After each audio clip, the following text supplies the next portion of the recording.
close your eyes if they are not already closed. Let the weight of this moment, of this quiet room and this quiet hour, settle gently into your limbs, into your shoulders, into the soft space behind your eyes. Breathe slowly, in through the nose and out through the mouth, and let the breath carry away whatever small tensions have gathered there over the course of this long, long day. You have nothing to do now, nowhere to be. The world outside your window is doing perfectly well without you for these next few hours. And so you may simply rest and listen and allow your thoughts to soften and dissolve like candle smoke drifting toward a darkened ceiling. We are going to travel together, you and this voice, back through the centuries, back through the long, quiet corridors of history, to a place and a time that feels very far away, and in its very distance, very safe, like a story told to you by an old and gentle scholar who sits beside your bed in a chair worn smooth by years of sitting, reading by the light of a single flame. That place is Italy, and that time is the late 15th century, and the story is one of a family whose name has drifted down through the ages like incense on the air of an old cathedral, heavy, mysterious, and impossible to fully explain.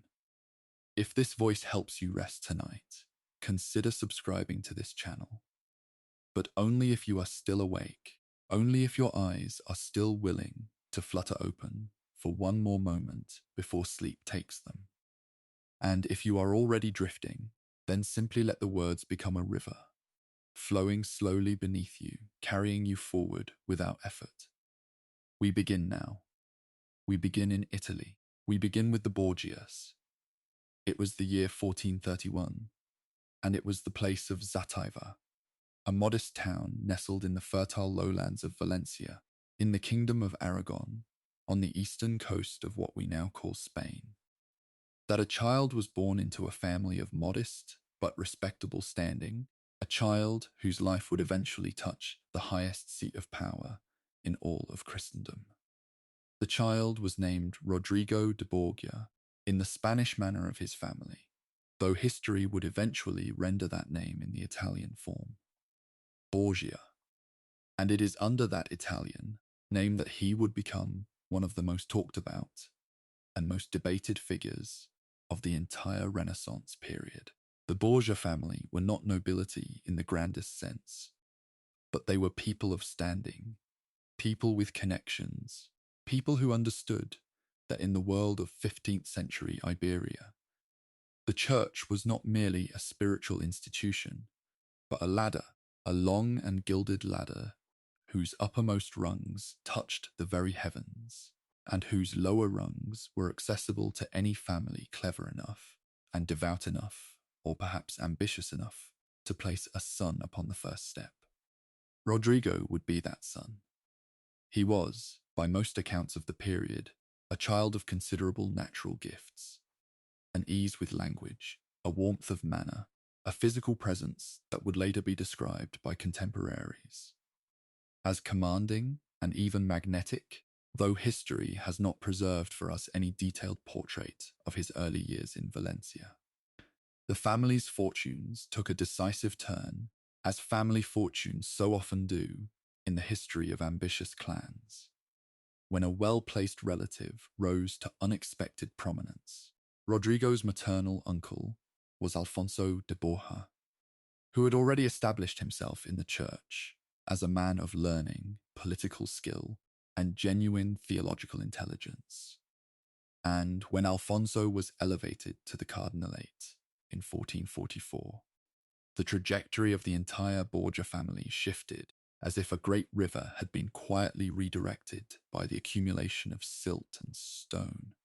over many patient years. Alfonso's elevation brought Rodrigo to Rome, brought him into the sphere of Italian ecclesiastical education, brought him to the university at Bologna, where he studied canon law with the diligence and apparent aptitude of a young man who understood that knowledge was currency, that a well-turned legal argument was as powerful as any sword, and that the long corridors of the Vatican were navigated most successfully by those who understood both the letter of church law and the unspoken grammar of papal politics. It is worth noting that Bologna in this period was one of the oldest and most prestigious centres of legal learning in all of Europe, and the young Rodrigo would have been surrounded by scholars from across the continent, from France and Germany, from England and Castile, all gathered together in a city of red brick and autumn light, sharpening their minds against the ancient texts of Roman jurisprudence.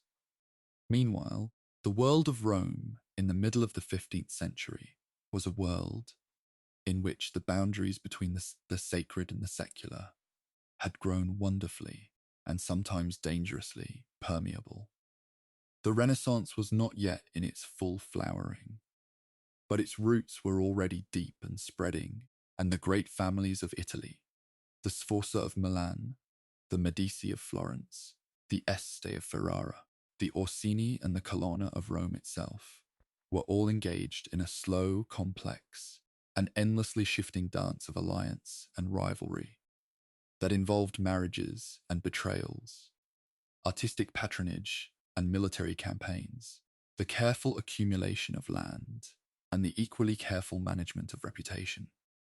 It was into this world that Rodrigo Borgia, freshly educated and newly ordained, stepped in the early 1450s, armed with his uncle's influence, his own considerable charm, and an appetite for the possibilities that Rome represented that would prove, over the following decades, to be very nearly insatiable.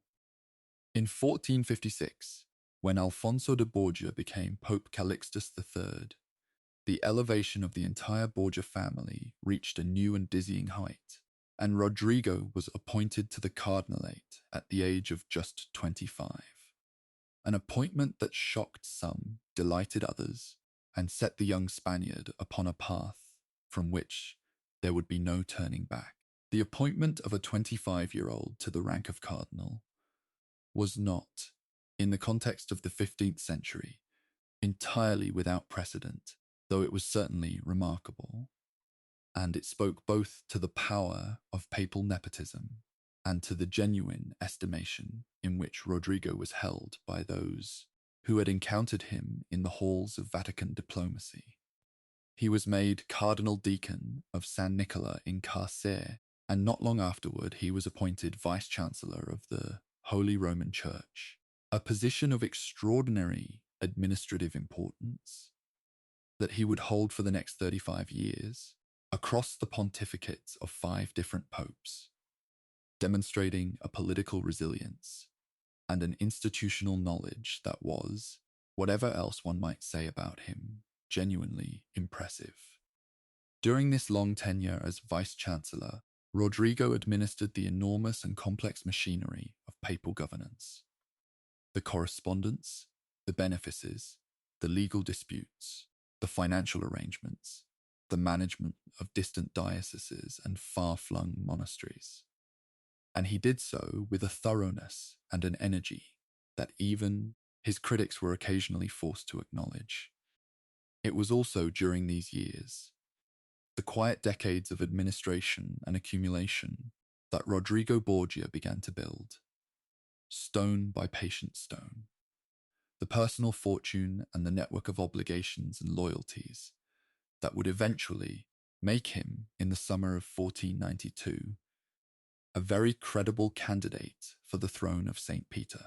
The woman who would become most closely associated with the private life of Cardinal Rodrigo Borgia was a Roman lady named Vanozza Catanei, born in 1442, whose relationship with the cardinal began sometime in the late 1460s or early 1470s, and who would bear him at least 4 children who survived to adulthood, children whose names would become, in their own time, some of the most famous and most debated names in all of European history. Vanozza was not a woman of great social standing, but she was by all accounts a woman of intelligence and practical competence, who managed her own affairs with some success, and who maintained a degree of public respectability, even while her private connection to one of the most powerful men in Rome was known, if not exactly spoken of openly, in the particular way that such things are known and not spoken of in societies, where appearances and realities have learned to coexist with a certain polite discretion. It was Rodrigo and Vannozza who brought into the world in 1475 a son named Cesare, and then in 1476 another son named Giovanni, and then in 1478 a son named Joffre, and then in April of 1480, in the city of Rome, a daughter who was baptized with the name Lucrezia, a name that would eventually carry, in the imagination of later centuries, a weight of legend and notoriety so heavy and so elaborate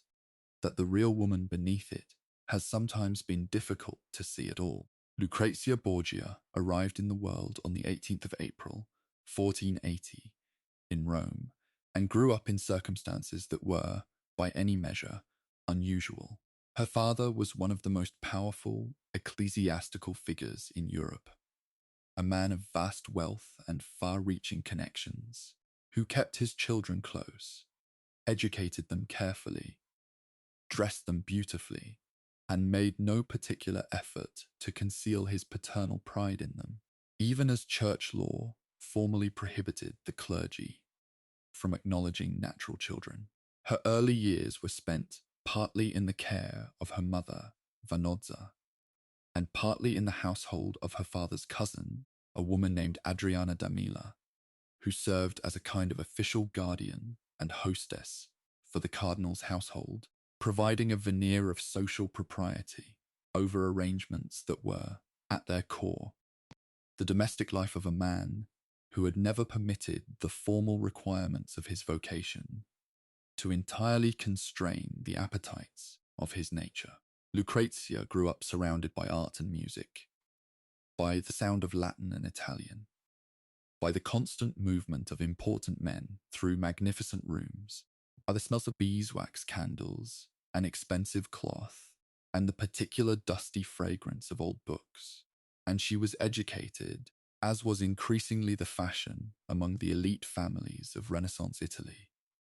in letters and languages, in music and deportment, in all the graces that would make her a suitable bride for a man of consequence. Over the next few years, as Lucrezia moved through childhood and into the first years of adolescence, the political world of Italy grew steadily more complicated, more fraught with the accumulated tensions of competing ambitions, and her father, Rodrigo, grew steadily more focused on the one prize that had, for years, been glittering at the edge of his vision. The papacy was not an office that a man of ambition simply waited to receive. It was an office that had to be prepared for, cultivated toward, approached through the patient management of alliances, and the careful distribution of favors, and the maintenance of a reputation that was, if not spotlessly virtuous, at least not so thoroughly compromised as to make election impossible. Rodrigo was not spotlessly virtuous. He was known to have children, known to have appetites, known to have accumulated wealth and influence through means that the more austere among his contemporaries regarded with varying degrees of unease. But he was also known to be competent and generous and politically reliable, and in the particular arithmetic of a papal conclave in the 15th century. These qualities weighed heavily in his favor, perhaps more heavily than any abstract consideration of personal sanctity. The conclave that would change everything opened in August of 1492 in the Sistine Chapel in Rome, following the death of Pope Innocent the Fifth,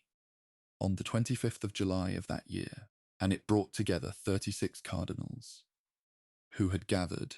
in the time-honored fashion,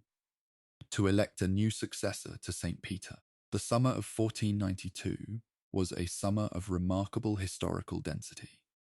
In that same August, Christopher Columbus was preparing his fleet in the Spanish port of Palos de la Frontera, for a voyage westward across the Atlantic Ocean, and the last Moorish kingdom of Granada had fallen to the Spanish crown.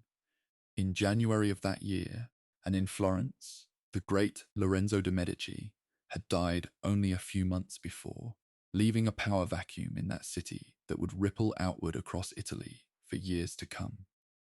The world was shifting, turning, rearranging itself in ways that no one could entirely foresee. And in the Sistine Chapel, lit by the soft, uncertain light of candles, and warmed by the August heat of Rome, 36 aging men in red robes, engaged in the solemn and complex and not entirely transparent process of choosing the man who would speak for God on earth. Rodrigo Borgia emerged from that conclave on the night of the 10th and 11th of August, 1492, as Pope Alexander VI, elected by a bare two-thirds majority, amid persistent rumours of simony, the purchase of votes with promises of benefices, appointments, and other ecclesiastical favours that would follow his pontificate like a shadow. The Rome that greeted the new pope was a city of startling contrasts, a city where extraordinary beauty and ordinary squalor existed in such close proximity that the distance between them could sometimes be measured in the width of a single narrow street. The great basilicas and the new constructions of the Renaissance stood alongside medieval tenements and ancient ruins, and the population of perhaps 60,000 souls was divided sharply between those who moved in the upper reaches of ecclesiastical or noble society and those who scraped their living from the margins of both. It was into this city, this layered and complicated and endlessly fascinating city, that Alexander VI arrived as its supreme spiritual and temporal authority, and he arrived with his children, the brilliant and dangerous Cesare, the politically useful Giovanni, and the luminous and already talked about Lucrezia, positioned at his side, prepared to be deployed in the service of a family ambition that was, by the summer of 1492, no longer merely personal, but thoroughly papal. The story of what happened next, in those sun-bleached Roman streets and candlelit Vatican chambers, in the great halls and the quiet antechambers, and the garden loggia, where the evening air carried the mingled fragrance of jasmine and the distant smell of the Tiber, is a story that has been told many times, in many registers, and it is a story that continues to resist easy summary, because the people at its centre were too complicated, and the times in which they lived too strange and too rich, to be reduced to simple moral categories of good and evil, victim and predator, saint and poisoner. Cesare Borgia was born in 1475, the eldest surviving son of Rodrigo and Vanozza Catanei, and from an early age he was marked, by those who observed him closely, as a person of quite extraordinary gifts and quite extraordinary will. He was educated at the University of Perugia, and later at the University of Pisa, where he studied canon law with a seriousness that impressed his teachers. And he displayed, alongside his academic aptitude, a physical vitality and a martial instinct that was somewhat unusual in a young man being prepared for a career in the church. His father, with the logic of a politician thinking several moves ahead, had intended Cesare for the ecclesiastical life from the beginning. A son in the church was a son whose position could be reinforced by the power of the papacy itself, whose advancement required no battles or inheritances, and whose influence could be extended across the vast geographic network of the Roman Church. But Cesare himself, it seems, had rather different instincts. Instincts that pointed not toward the quiet life of the scholar priest, but toward something more active, more physical, more dangerous. He was described by contemporaries as tall, as handsome, as possessing a kind of charged energy that made rooms feel different when he entered them. And the chroniclers of the period noted, with a mixture of admiration and unease, that he was equally comfortable in the presence of a pope and in the presence of a soldier, equally fluent in the language of theology and the language of threat. When Alexander VI became pope in August of 1492, Cesare was 17 years old and already a bishop, having been appointed Bishop of Pamplona in 1491 by his father's influence, and in September of 1493, at the age of 18, he was made a cardinal by his newly elevated father, an appointment that continued the Borgia tradition of advancing family members to positions of ecclesiastical power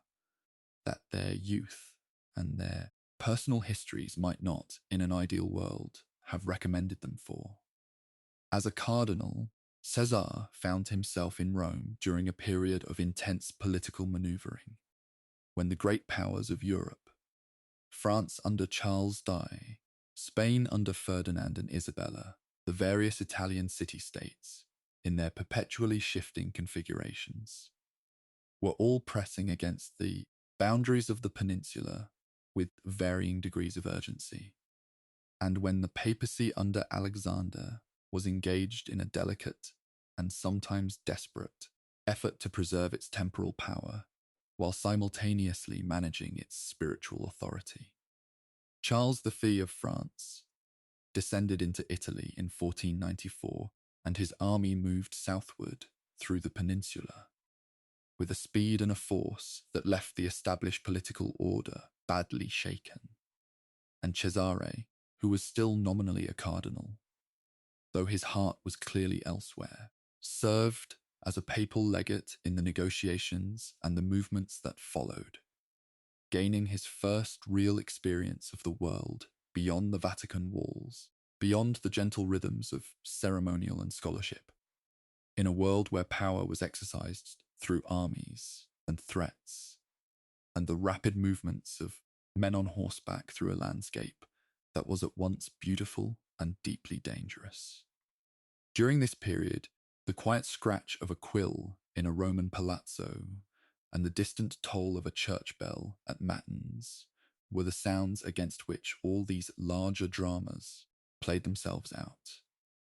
The question of Cesare's eventual departure from the cardinalate, his abandonment of the church for the life of a soldier and a lord, is one of those moments in Renaissance history where the personal and the political become so thoroughly entangled that it is almost impossible to separate one from the other. And it unfolded across the years 1497 and 1498, a series of events that combined genuine family tragedy with the calculated maneuvering of a father and son who understood, perhaps better than anyone else in Italy at the time, how to transform even grief into political advantage.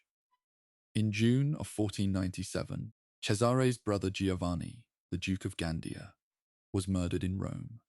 his body found in the Tiber, stabbed multiple times, on the morning of the 15th of June. And this murder,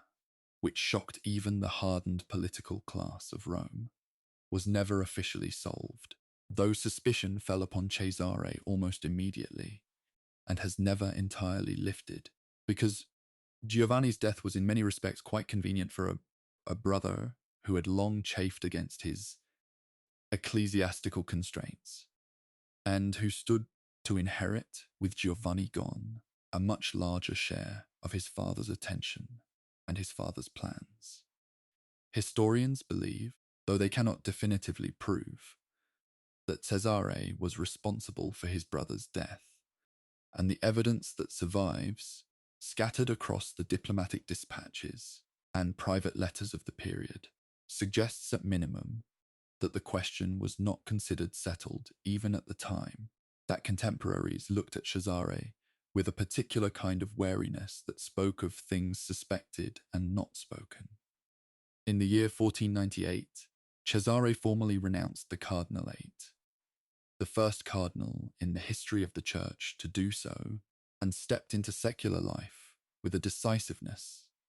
that suggested the step had been contemplated for some time. His father arranged for him a title and a marriage that would anchor him to the political world of France, which Alexander had been carefully cultivating as an ally in the complex Italian balance of power. Cesare was made Duke of Valentinois by Louis XII of France, and he married a French noblewoman named Charlotte d'Albret, sister of the King of Navarre, in a union that was clearly political in its conception, though it seems to have been, by the brief accounts that survive, personally agreeable to both parties. Charlotte d'Albret was described as gentle and accomplished, and she was, by all accounts, entirely suitable to be the wife of a man of Cesare's rank and ambition, though the marriage would prove, for reasons of geography and politics, that neither of them had fully anticipated to be almost immediately a thing of letters rather than of daily life, as Cesare's attention turned rapidly southward, back toward Italy and back toward the business of conquest and domination that was already reshaping the map of central Italy. It was the year 1498. It was the city of Paris, and it was the beginning of an alliance that would have consequences neither France nor the papacy could have entirely predicted in a period when the consequences of alliances had a way of multiplying with the particular quiet inevitability of slow-acting substances working their way through a warm body at a banquet. The substance most closely associated with the Borgia family in the historical imagination and in a remarkable number of the diplomatic dispatches and private letters of the period was a compound known as cantarella, a word whose etymology historians continue to debate, with some suggesting it derives from the Spanish word for a small song or a gentle melody, and others proposing connections to the Latin cantharides, the blister beetles, whose extract had been known since antiquity for its powerful and dangerous biological effects. Whatever its name meant, cantarella's reputation was formidable, and the descriptions of it that survive in the chronicles and letters of the period paint a picture of a white powder with a pleasant taste, or sometimes a pale substance dissolved in wine that could be administered at a banquet or a diplomatic reception without arousing immediate suspicion, and whose effects, depending on the dose and the constitution of the recipient, might manifest over days or weeks rather than hours, lending to any subsequent death the plausible deniability of natural illness. It is worth noting that arsenic, which most historians believe, was the primary active ingredient in whatever compound cantarella actually was well known in the 15th century as a rat poison,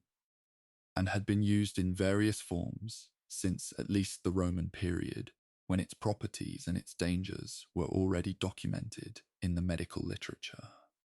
The skill in its use, contemporaries understood, lay not in knowing of its existence. That knowledge was fairly widely distributed, but in knowing how to calibrate the dose with sufficient precision that the dying resembled the natural dying that everyone in that pre-modern world was already so familiar with. The social world in which poison, real or rumoured, operated most effectively was a world of extraordinary formal hospitality, a world in which the banquet was not merely a meal, but a political theatre of the first order, in which the arrangement of guests at table communicated hierarchies of favour and disfavour, in which the quality of the food and wine announced the wealth and the taste of the host, and in which the act of eating and drinking together was understood, in a world without chemical analysis, to imply a trust that could never be entirely verified. The great halls of Roman palaces in the 1490s, the Palazzo Borgia on the Borgo Nuovo, the Castel Sant'Angelo that served as fortress and treasury, an occasional residence for the papal family, the various villas and country houses where the heat of Roman summers was escaped in favor of cooler hillside air, were places where some of the most consequential conversations of the age took place over silver plates and crystal goblets, and the quiet music of a lute played in an adjacent room, and where the presence of a powerful cardinal or a duke or an ambassador was secured by the promise of good food, good wine, and the social warmth of an attentive host who seemed, at least for the duration of the evening, to have no other concern than the pleasure and the comfort of his guests. It was this world, this elaborate world of performed hospitality and concealed intention, that gave the Borgia legend its most enduring theatrical setting, and it was against this backdrop, the soft flicker of candlelight on the faces of men who had every reason to be careful about what they accepted from a Borgia hand, that the reputation of the family was built, legend by letter, by whispered diplomatic dispatch, over the long decade of Alexander's pontificate. Pope Alexander VI's reign formally began in August of 1492, and in the early years of his pontificate he demonstrated a competence and an energy that his more hostile contemporaries were sometimes reluctant to acknowledge, but that the documentary record makes difficult to deny. He restored a degree of order to a Rome that had grown unruly in the final years of Innocent V's papacy. He addressed the theological crisis posed by Christopher Columbus's return from the New World by issuing the Inter Caetera Bull of 1493, which divided the newly discovered territories between Spain and Portugal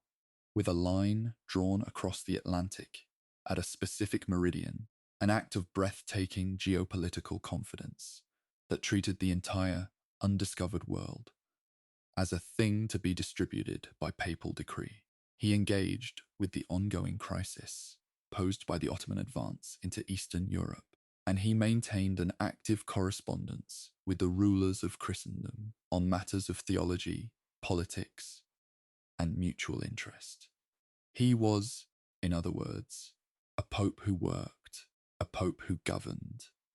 a pope whose administrative intelligence was real, and whose understanding of the machinery of the church was deep and genuine. And this fact, the fact of his genuine competence, is important for understanding the full complexity of a reign that was also, and unmistakably, marked by favoritism, by nepotism, and by the steady accumulation of wealth and power by members of the Borgia family at the expense of a church whose spiritual mission was, at least in theory, the reason for its existence. The cardinals who had voted against Rodrigo Borgia's election in August of 1492 had done so for reasons that mixed the personal and the principled in the way that such reasons generally do, and among the most vocal of the skeptics was Giovanni de' Medici, the son of Lorenzo the Magnificent, who was reported to have said upon learning of Rodrigo's election, "Now we are in the power of a wolf, the most rapacious, perhaps, that this world has ever seen, and if we do not flee, he will infallibly devour us." This observation, whether it was recorded accurately or not, captures something of the feeling that attended Alexander's accession. A feeling of unease, of apprehension, of the sense that something was beginning that could not easily be stopped. A sense that would prove, in the years that followed, to be not entirely without foundation. The cardinals who had accumulated wealth over long careers in the church were particularly aware that Alexander had a habit of targeting wealthy ecclesiastics, inviting them to dine, and finding, in the days or weeks that followed, that they had died, and that their estates and benefices had reverted, as church law provided, to the Pope. The accusation that Alexander poisoned 5 cardinals for their wealth is recorded in contemporary sources, and while the precise truth of this accusation remains, as historians note, impossible to verify, The fact that it was made and believed and repeated across Europe in the diplomatic correspondence of the period tells us something real about the atmosphere of Alexander's Rome, an atmosphere in which death was always near, always plausible, and never entirely beyond the range of calculation. During this period, the Borgia family's grip on Rome and on the surrounding regions of the papal states was consolidated through a combination of methods that ranged from the entirely conventional to the considerably less so, and through all of it ran the question of Lucrezia, the daughter, the sister, the wife, the bride, the pawn, the subject of so much legend and so little certainty. In 1491, before her father became pope, the 11-year-old Lucrezia had been betrothed successively to two Spanish noblemen, a standard dynastic arrangement of the kind that was made, and unmade with regularity in the political world of the period, subject to the shifting tides of alliance and interest that made permanent commitments, difficult and provisional ones, necessary. But after August of 1492, after the elevation of her father to the throne of St. Peter, Lucrezia's matrimonial value increased dramatically, because she was now not simply the daughter of a powerful cardinal, but the daughter of the Pope himself, and a marriage alliance with a Borgia was now a marriage alliance with the most powerful office in Christendom. And so in the autumn of 1493, at the age of 13, Lucrezia Borgia was married to Giovanni Sforza, Lord of Pesaro, a match that allied the Borgias with the powerful Sforza family of Milan. And that sent the young girl northward to the Adriatic coast, to a small provincial court, where the evenings were quieter and the horizons narrower than anything she had known in Rome, to begin her life as a political instrument in her father's elaborate and restless game. The marriage to Giovanni Sforza was, from the beginning, a somewhat fragile construction, resting on an alliance that was itself in the process of shifting, and by the mid-1490s, the political calculations that had recommended the match had been overtaken by new calculations that pointed in a different direction. Alexander had moved toward an alliance with the Aragonese kingdom of Naples, which placed the Borgias in opposition to Milan, and therefore in an uncomfortable relationship with the Sforza family, to which Lucrezia had been given in marriage. Giovanni Sforza, sensing the danger of his position, with the acuity of a man who had reason to fear for his life, fled from Rome in 1497, leaving Lucrezia behind in an ambiguous situation that was resolved, with the particular ruthlessness that characterized Alexander's approach to inconvenient obstacles, by an annulment obtained on the grounds of non-consummation of the marriage, a claim that Giovanni Sforza furiously contested and which he retaliated against by spreading the most damaging and scandalous rumors he could devise about the family that had used him, and then discarded him.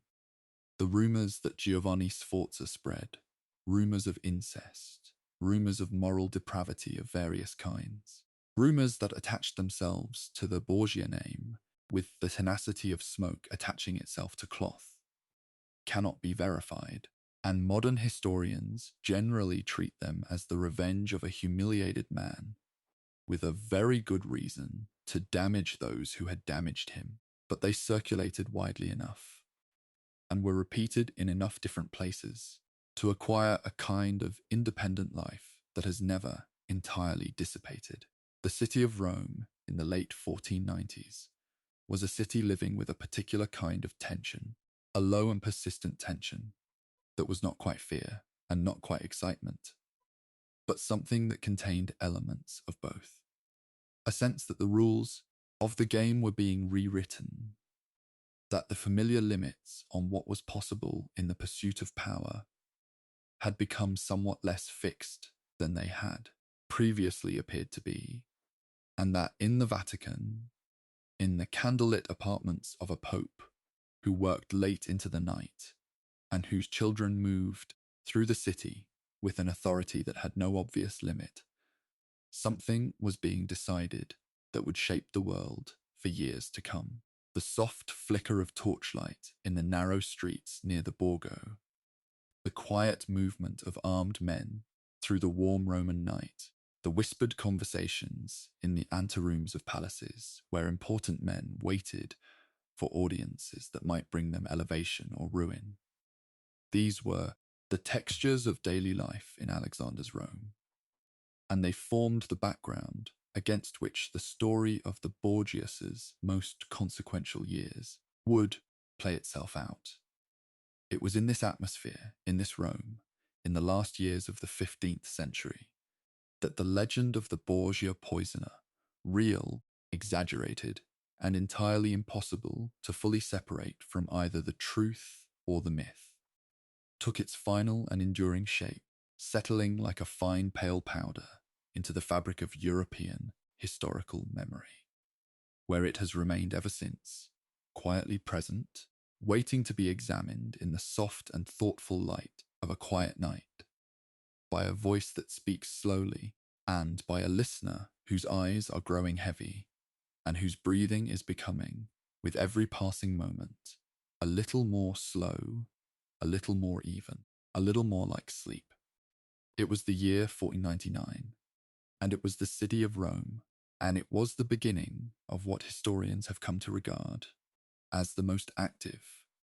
and in many respects, the most consequential period of the entire Borgia ascendancy, a period in which the ambitions that had been carefully nursed across the preceding decades were finally given full expression in the form of military campaigns,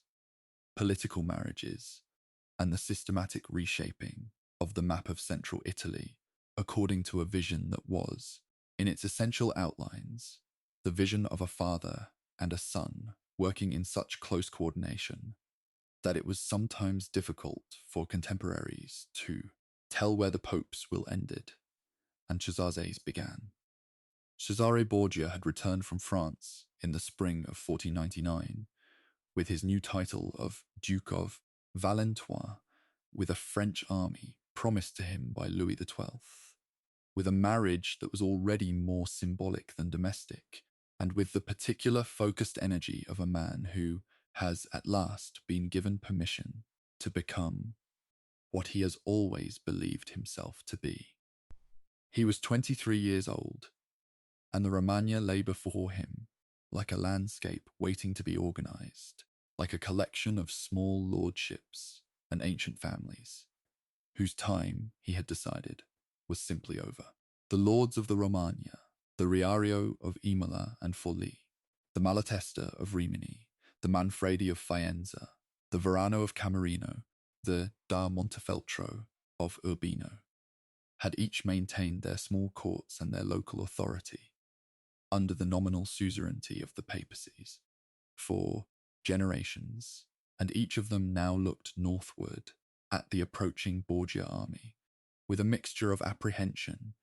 and the particular kind of desperate calculation that attends the recognition that one's situation is probably already beyond saving. The soft footfall of an approaching army on a dusty autumn road, the distant gleam of armour, in the pale light of an October morning, the quiet burning of watchfires along the ridgelines of the Apennines. These were the sensory details against which the final years of those small, independent lordships were lived out, and they were details that the chroniclers of the period recorded with a vividness that suggests the experience of living through them was not one that anyone present forgot. Cesare's first campaign in the Romagna began in the autumn of 1499, and it proceeded with a speed and a decisiveness that surprised even those who had been watching him closely and had some sense of his capabilities. The city of Imola fell in November of 1499, surrendering after a brief siege to a force that was both larger and more professionally equipped than anything the local garrison could effectively resist. And this first conquest established a pattern: swift movement, overwhelming force, the offer of relatively moderate terms to those who surrendered promptly, and the implications of considerably less moderate treatment for those who did not. That would characterize the Borgia military operations throughout the Romagna campaigns. Forlì, the neighboring city, was ruled by Caterina Sforza, a woman of remarkable tenacity and considerable political intelligence, who was also the niece of Lodovico Sforza, the Duke of Milan, and who had already demonstrated, in an earlier crisis in 1488, that she was not a person who surrendered easily or without a fight. Caterina held the city briefly against Cesare's forces, and then retreated to the fortress of Ravaldino, where she held out through the winter months of late 1499 and into January of 1500, conducting the defense of her position with a courage and a stubbornness that was widely admired, even by those who expected her ultimately to lose, which she did in January of 1500, when the fortress fell, and Caterina Sforza was taken prisoner and brought to Rome, where she was held in the Castel Sant'Angelo before eventually being released and permitted to retire to Florence, where she lived out the remaining years of her life in relative quiet.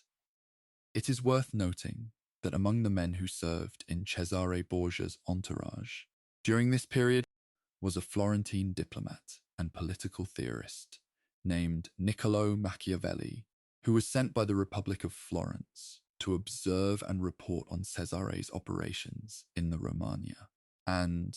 who watched with a kind of fascinated attentiveness that would eventually find its expression in a short book called The Prince, in which Cesare Borgia appears as something very close to the model of the ideal ruler. A man who understood that fortune was a force to be mastered, that power had its own logic, and that hesitation and sentiment were luxuries that a prince could not afford. Machiavelli encountered Cesare Borgia at several points during the years of the Romagna campaigns, and the impression that Cesare made upon him was clearly deep and lasting. Because even years later, writing in the enforced leisure of political exile in the Florentine countryside, Machiavelli returned again and again to the figure of Cesare as an example of a particular kind of political intelligence: cold, clear-eyed, systematic, unsentimental, that he regarded as the essential quality of effective rule. Their most significant encounter took place in the summer and autumn of 1502, when Machiavelli was sent to Cesare's court at Imola as a Florentine envoy, during a period of particular tension when several of Cesare's own captains, including Vitellozzo Vitelli and Oliverotto da Fermo and Paolo and Francesco Orsini, had combined against him in what became known as the Conspiracy of Magione, named for the lakeside castle in Umbria, where the conspirators met in October of 1502 to plan their rebellion against the lord they had begun to fear. The conspiracy was, from the outside, a considerable threat. It represented the defection of experienced military commanders who knew Cesare's methods and who had the military capacity to cause him real difficulty. But Cesare's response to it was so calculated and so perfectly executed that it became, in Machiavelli's telling, a masterclass in the management of threat. Cesare appeared to negotiate, to reconcile, to invite the conspirators back into his confidence with gestures of warmth and offers of renewed alliance. And then, on the night of the 31st of December, 1502, at a meeting in the town of Senigallia, on the Adriatic coast,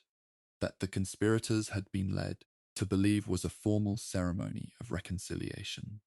he had them arrested, and Vitellozzo Vitelli and Oliverotto da Fermo were strangled that same night, while the Orsini brothers were held prisoner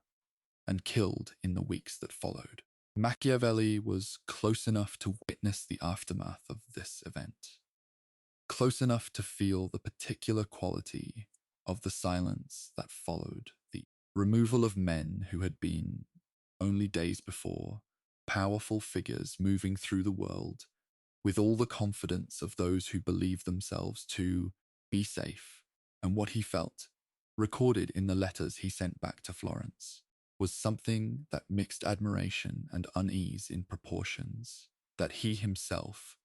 may not have been entirely able to calculate. The campaigns in the Romagna were not only military operations, but also, in a sense that Cesare seems to have understood quite clearly, exercises in governance. Attempts to demonstrate that the rule of the Borgias was not merely the rule of the conqueror, but something that might, over time, develop into something more like legitimate administration. Cesare appointed a Spanish administrator named Ramiro de Lorca, sometimes written as Ramiro de Lorqua, to govern the newly conquered territories, and Ramiro administered them with a severity that reduced disorder, but also generated considerable resentment among the local population, employing the kinds of methods that effective but brutal administrators have always employed in occupied territories. Swift punishment, the systematic suppression of resistance, the use of fear as a management tool. Then, in the last days of December 1502, in another of those gestures that Machiavelli found so instructive, Cesare had Ramiro arrested, had him executed, and had his body displayed in the central piazza of Cesena, cut in two, the chronicles record, with a bloody knife placed beside the pieces, as a demonstration that the excesses of the previous administration were not sanctioned by the Duke himself, that justice was being done, and that the people of the Romagna could expect, under Borgia rule, a government that was firm, but not gratuitously cruel. Whether this gesture was sincere or purely theatrical, whether Cesare genuinely disapproved of Ramiro's methods, or simply found him useful as a political sacrifice, is a question that the available evidence does not allow us to answer with any certainty, and historians have debated it across the centuries, with the particular inconclusive energy that attends questions whose answer depends on knowing what was in someone's heart rather than what was in their dispatches. Leonardo da Vinci entered the Borgia story in the summer of 1502, when Cesare, who was by this point the master of a substantial territory in central Italy, and the holder of an authority that required, among other things, the maintenance and improvement of the fortifications and roads and waterworks of the Romagna, engaged the services of the 50-year-old Florentine artist and engineer as his military architect and general inspector of fortifications. The relationship between Leonardo and Cesare is one of those historical connections that seems almost too rich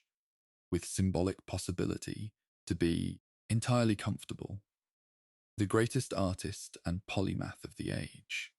in the service of the most ruthless political operator of his generation, travelling through the towns of the Romagna with a sketchbook and a set of instruments, making maps and surveys and engineering assessments for a lord whose methods Leonardo must have observed with the same dispassionate clarity that he brought to the study of anatomy and the movement of water. Leonardo's notebooks from this period contain maps of the Romagna cities, Imola, Cesena, Rimini, drawn with a precision and a care that reflects both his extraordinary technical gift and the seriousness with which he took his commission, and the map of Imola that he produced during this period is considered by historians of cartography to be one of the most remarkable documents of Renaissance geographic art, a bird's-eye view of extraordinary accuracy, drawn at a time when the instruments available for such work were primitive and the techniques for using them were only beginning to be systematized. The connection between the two men lasted approximately a year, and then Leonardo returned to Florence, and Cesare continued his campaigns, and the notebooks moved on to other subjects, other skeletons, other studies of birds in flight and water flowing through channels. And the brief intersection of their stories settled back into the historical record like two rivers that have briefly merged and then diverged, each carrying forward some sediment of the other. Meanwhile, in Rome, as Cesare's campaigns reshaped the Romagna with the methodical energy of a man who knows exactly what he wants and has the military and political resources to pursue it, Lucrezia's life was following its own complicated trajectory through the arrangements and rearrangements of Borgia dynastic policy. After the annulment of her marriage to Giovanni Sforza in 1497, Lucrezia had been briefly engaged to Alfonso of Aragon, Count of Bisegli, the illegitimate son of the King of Naples, and this second marriage, contracted in 1498, seems to have been, unlike the first, something that Lucrezia herself embraced with genuine warmth. Alfonso of Aragon was young, 17 at the time of the marriage to Lucrezia's 18, and was described by contemporaries as handsome and gentle, and by the accounts that survive, he and Lucrezia developed a real affection for each other, the kind of ordinary human tenderness that the political machinery of the Borgia family could arrange for, but could not guarantee, and that it could not, when its interests shifted, be relied upon to protect. A son was born to them in November of 1499, christened Rodrigo, in honor of his papal grandfather, and for a brief period, the household of Lucrezia and Alfonso seems to have contained something that resembled as much as anything in that complicated world could resemble. Simple domestic happiness. The sound of a child in a Roman garden, the soft afternoon light through a palazzo window, the particular quiet that settles over a household where the inhabitants are, for the moment, content. But Alfonso of Aragon was caught in the same political cross-currents that had destroyed Giovanni Sforza's usefulness to the Borgias, and as Cesare's alliance with France strengthened and the alliance with Naples weakened, Alfonso's position became steadily more precarious, and in July of 1500, he was attacked on the steps of St. Peter's Basilica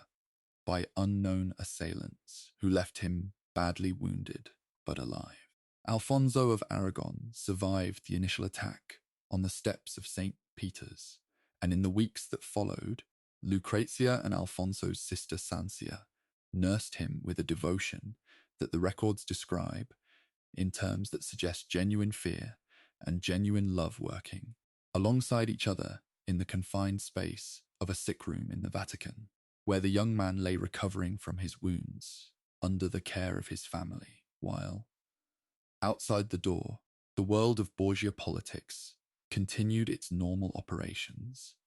with the indifference of a machine that has no mechanism for sentiment. Lucrezia is said to have cooked Alfonso's food herself during this period, preparing it with her own hands, rather than accepting food prepared by others, in the explicit understanding that food prepared by unknown hands in a Borgia household was food that could not be entirely trusted. A detail that, whether or not it is precisely accurate, speaks volumes about the atmosphere of the Vatican in the summer of 1500, about the knowledge that everyone in that environment carried, about the possibilities that a meal could contain. Alfonso seemed to be recovering. He was sitting up, receiving visitors, discussing his plans for when he was well enough to leave his bed. And then on the 18th of August, 1500, Cesare Borgia's personal attendant, a man named Michelotto Corella, who served as Cesare's trusted instrument for the resolution of difficult human problems entered Alfonso's sick room and strangled him in what was presented as a mercy killing to prevent Alfonso from recovering sufficiently to attempt revenge on those who had attacked him. Though the logic of this explanation is, to say the very least, the logic of a world in which the ordinary moral grammar of human life had been replaced by something considerably more pragmatic and considerably less gentle. Alfonso was 19 years old when he died, and Lucrezia, by the accounts of those who observed her in the weeks that followed, was deeply sorrowful, withdrawn from the social life of the Vatican, grieving in a way that was described by the Venetian ambassador as genuine and unperformed. The death of Alfonso of Aragon marked something in Lucrezia's story, a kind of threshold or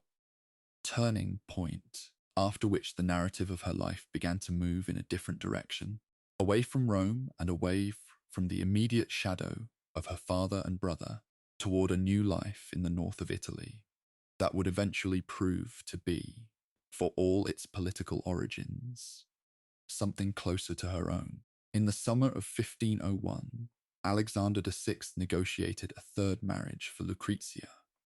this time with Alfonso d'Este, the heir to the Duchy of Ferrara, a match that represented a considerable diplomatic achievement for the papacy, since the Este family were one of the oldest and most prestigious dynasties in Italy and had initially shown considerable reluctance to accept a Borgia bride, given what was already being said about the family across the peninsula. The negotiations were complex and protracted, involving substantial financial inducements from the papacy and considerable internal debate within the Este family and Ferrara's Duke Ercole. I was ultimately persuaded less by affection for the Borgias than by the financial terms on offer and the practical political advantage of a papal alliance. Lucrezia was 21 years old when she left Rome in January of 1502, travelling northward through the Italian countryside in a procession of extraordinary magnificence. More than 1,000 people in her train, including musicians and ladies-in-waiting and ambassadors and servants, and the various representatives of the families and states that wished to be seen paying honour to a Borgia bride. And the accounts of her progress northward describe a journey that took on the quality of a public spectacle, with crowds gathering in the towns and villages along the route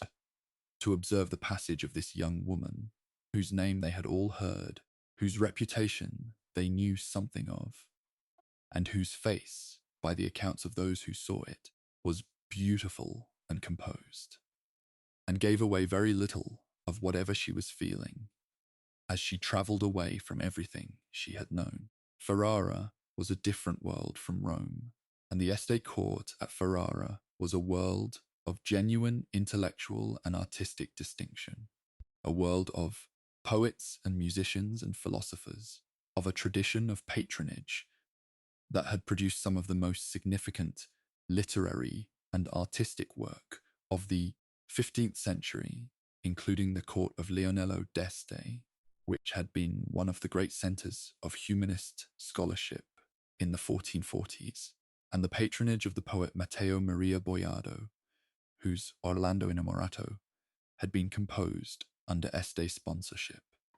It was into this world, quiet, cultivated, somewhat provincial by comparison with Rome, but deeply serious in its engagement with learning and art, that Lucrezia arrived in February of 1502, and it was in this world that she would, over the following years, gradually build a life that was recognizably her own, less determined by the calculations of her father and brother, more shaped by her own genuine interests and her own developing relationships. Her husband Alfonso was not initially particularly enthusiastic about the marriage, and the court of Ferrara was not universally welcoming. Duke Ercole's letters from this period contain passages that historians have read as thinly veiled expressions of unease about his new daughter-in-law and the family she represented. But Lucrezia had the intelligence and the social grace to navigate these difficulties with patience, and over months, and then years, the atmosphere of the Est Court toward her gradually warmed, as the expected scandal failed to materialize, and as Lucrezia demonstrated that she was quite capable of being the kind of duchess that Ferrara needed. The distant toll of a church bell across the flat plains of the Po Valley, the evening light on the brick towers of the Este Palace, the quiet movement of gondolas on the canals that ran through the city. These were the sounds and images of a life that was, in its day-to-day texture, very different from the violent political theatre of Rome. Back in Rome, as Lucrezia began her new life in Ferrara, the world of the Vatican under Alexander VI was entering a period that would prove to be its final, and in some ways its most intense phase. The year 1503 opened with the papacy at the height of its territorial ambitions, with Cesare's conquests in the Romagna apparently secure and expanding, with the Borgia family's grip on the institutions of the Church unprecedented in its thoroughness, and with Alexander himself in his 72nd year, still active and still formidably intelligent, but carrying, in the physical weight of age, the inevitable suggestion that the extraordinary edifice he and his family had constructed rested ultimately on the continued health of a single old man whose body, however resilient, could not maintain its strength indefinitely. The summer of 1503 was, by the accounts of contemporaries, exceptionally hot, even by the standards of a Roman summer. And the Tiber ran low, and the streets smelled, as they always did in summer, of the 1,000 small biological processes that a city of 60,000 people generates in the absence of adequate sanitation, and the mosquitoes that bred in the marshes around the city carried in their small bodies the invisible agents of malaria, which the people of Rome called the bad air malaria, without yet understandings what precisely caused the fevers and the chills and the progressive weakness that it produced in those who contracted it. In the first days of August 1503, both Pope Alexander VI and Cesare Borgia fell ill, apparently simultaneously, following a dinner at the villa of Cardinal Adriano Castellesi di Corneto on the 6th of August, a coincidence that contemporaries found, and that historians have continued to find, suggestive, though the precise medical explanation for what happened at that dinner has never been definitively established. The illness that struck both Alexander and Cesare in August of 1503 was described by the physicians of the period in terms that modern medical historians have analyzed with considerable care, looking for the characteristic signs of specific diseases or specific toxic exposures in the language of records that were written without the benefit of germ theory or toxicological analysis. Alexander's physicians noted high fever, the accumulation of fluid in the abdomen, progressive weakness, and a discoloration of the skin that they described in terms suggesting jaundice. And these symptoms, taken together, are consistent with a severe malarial infection, which was endemic in Rome, and had killed numerous popes and cardinals and ordinary Romans across the centuries, though they are also consistent with certain forms of acute poisoning, a possibility that contemporaries raised immediately, and that has never entirely been dismissed, though most modern historians consider malaria or another febrile illness to be the most likely cause. Pope Alexander VI died on the 18th of August 1503 in the Vatican, attended by his physicians and by the members of his household at the age of 72, after a papacy of 11 years that had been, by any measure, one of the most turbulent and most consequential in the history of the Church. Cesare, whose illness had been equally severe, but whose youth and physical strength gave him a resilience that his father's aged body no longer possessed, survived, though the illness left him weakened for weeks and perhaps permanently damaged the extraordinary physical vitality that had been one of his most notable characteristics. The death of Alexander VI was for Cesare a catastrophe of the first order because the entire structure of his power, the military authority, the political appointments, the network of alliances and obligations, rested ultimately on the papal office that had created it, and without a Borgia on the throne of St. Peter, without his father's absolute support and his father's institutional authority, the edifice that Cesare had spent 5 years constructing began, with the particular quiet inevitability of structures built on foundations that were always more contingent than they appeared, to come apart. The death of Alexander VI sent a shockwave through the political world of Italy and through the wider world of European politics that had been watching the Borgia experiment with a mixture of fascination, apprehension, and in some quarters barely concealed relief. In Rome, the reaction was immediate and in places quite ugly. The Orsini and Colonna families, whose power the Borgias had spent years suppressing, moved to reclaim their influence, almost before the Pope's body had grown cold, and various chroniclers record scenes of disorder in the city, as the careful arrangements of Alexander's reign dissolved in the absence of the force that had maintained them. The conclave that followed Alexander's death produced, after a very brief pontificate by Pius III that lasted only 26 days, the election of Cardinal Giuliano della Rovere as Pope Julius II in November of 1503, and Giuliano della Rovere was a man who had spent years in exile, partly to escape the influence of Alexander VI, who had opposed Rodrigo Borgia's election in 1492, and who had no particular inclination to preserve the arrangements that the Borgias had put in place.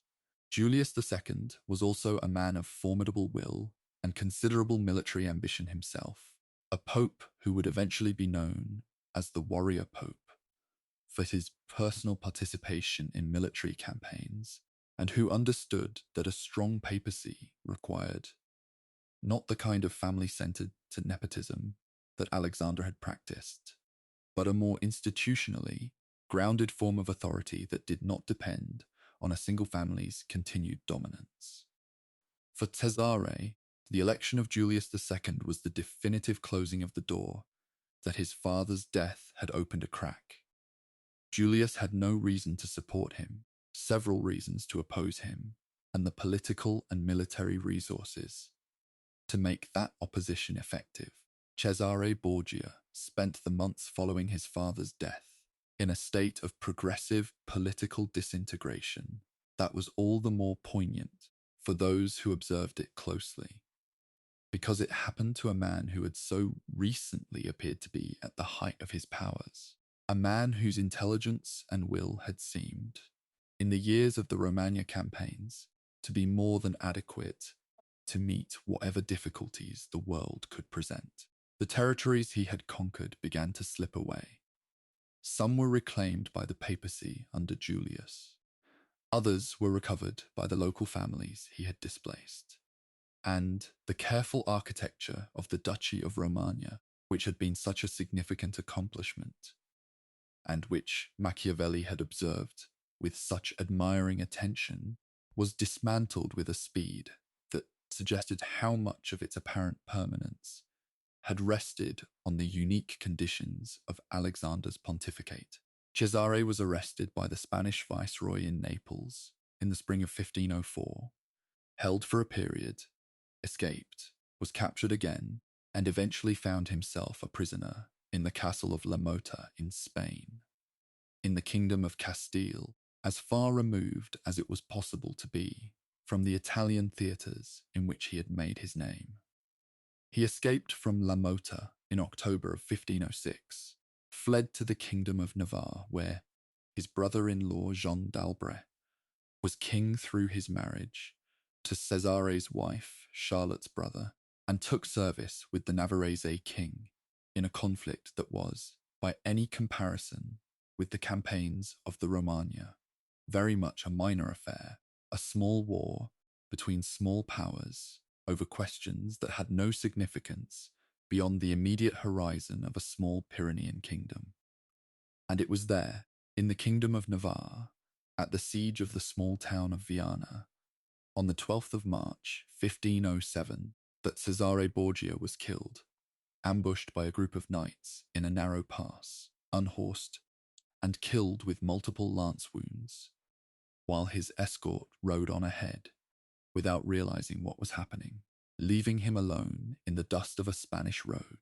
at the age of 31, and in the particular way that lives which have burned very brightly sometimes end. The ending came without ceremony, without the grandeur that the preceding years might have suggested it deserved, in a place that was very far from Rome, and very far from the candle-lit halls where he had once been, briefly, one of the most feared men in Europe. The news of Cesare Borgia's death at Viana on the 12th of March, 1507, travelled slowly through the network of couriers and diplomatic dispatches that connected the kingdoms and city-states of Europe in that era, moving from Navarre into France, and then southward into Italy, arriving in Ferrara perhaps weeks after the event itself, carried by some anonymous rider who handed a letter to a servant at a gate and rode on without ceremony. And it is worth pausing for a moment in the imagination of that arrival, of the letter being opened in a room in the Este Palace, on a quiet morning in early spring, of Lucrezia Borgia reading the words that told her that her brother, the brother who had ordered the strangling of her second husband, the brother who had been the most dangerous and the most brilliant person in her immediate family, the brother whose shadow had fallen over her entire life in Rome, was gone, killed in a skirmish in a country that was barely part of the world she had known.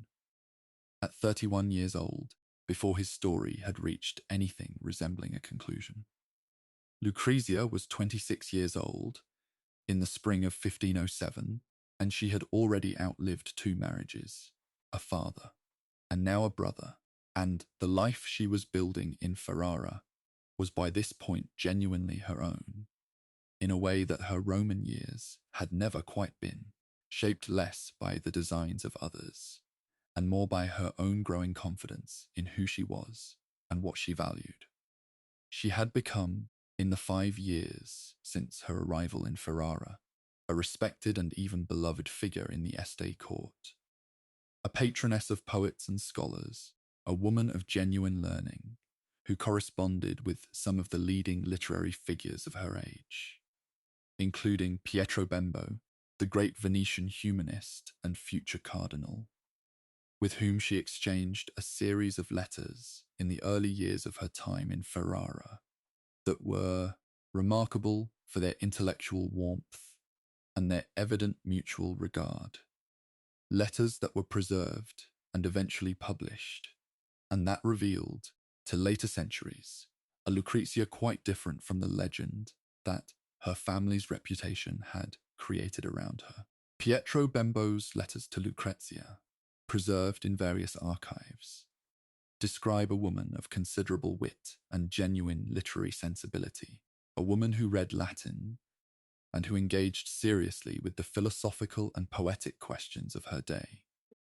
and who was, in the particular texture of her daily intellectual life, very far indeed from the poisoning temptress of popular imagination. The Este court at Ferrara in the early 16th century was one of the great centres of Italian Renaissance culture, and it was in this setting, surrounded by poets and musicians and scholars, by the soft afternoon light of the Po Valley, by the particular quality of intellectual seriousness that the Este family had cultivated across generations.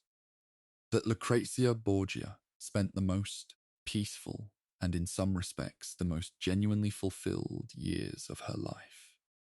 Her marriage to Alfonso d'Este, which had begun with such mutual coolness and such political awkwardness, developed over the years into something that functioned, if not always as a love match in the romantic sense, then at least as a genuine and mutually respectful partnership between two people who had found in each other a degree of compatibility that neither had entirely expected. Alfonso was a man of notably practical temperament, more interested in artillery and ceramics than in poetry and philosophy, more comfortable in a workshop than in a salon, a person whose intellectual gifts ran in quite different directions from his wife's. But he was also, by the accounts that survive, a man of some steadiness and some loyalty,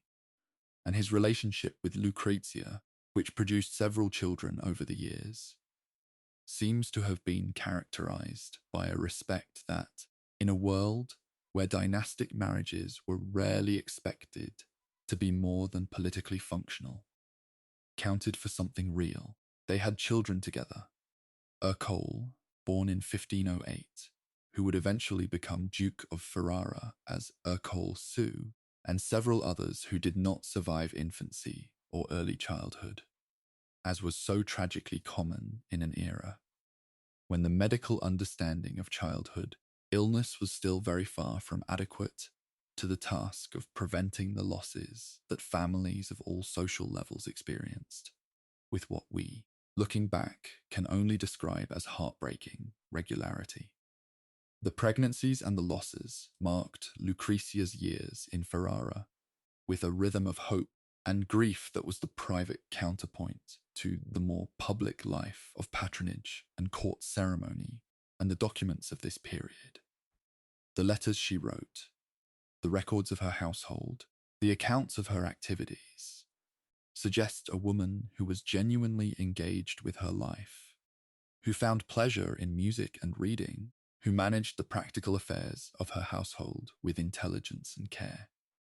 and who was, in the gradual way that people become who they are over the long middle years of a life, becoming someone quite different from the young girl who had left Rome in January of 1502. In a procession of 1,000 people, the world of Renaissance Italy in the years following Alexander VI's death was undergoing a series of transformations that would, over the following decades, fundamentally reshape the political and cultural landscape that the Borgias had inhabited, and in certain ways helped to create. Pope Julius II, who reigned from 1503 to 1513, was in many ways the antithesis of Alexander, where Alexander had used the church's resources to advance his family. Julius used them to advance the institutional power of the papacy itself, waging military campaigns in the Romagna and elsewhere to recover territories lost to various local lords, commissioning Michelangelo to paint the Sistine Chapel ceiling and Raphael to decorate the papal apartments, and generally presiding over what historians have come to regard as one of the most culturally productive pontificates of the Renaissance. It was during the pontificate of Julius II,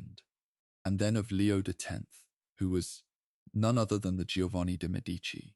who had famously warned that Rome was now in the power of a wolf when Alexander was elected, that the great flowering of high Renaissance art and culture in Rome reached its fullest expression. The years of Michelangelo and Raphael and Bramante, the years of the Stanza della Segnatura and the rebuilding of St. Peter's Basilica, the years in which Rome became, for a brief and extraordinary period, the unambiguous center of European civilization. The Borgias had been part of this world, had in their way contributed to it. Alexander had been a patron of art and architecture in his own right, commissioning significant works including the Pinturicchio frescoes in the Borgia apartments of the Vatican, which still exist and which depict members of the Borgia family amid scenes of theological and allegorical significance. But their contribution had been overshadowed in the historical memory by the louder and more dramatic story of their political ruthlessness, their alleged poisonings, and the particular kind of notoriety that tends to attach itself to a family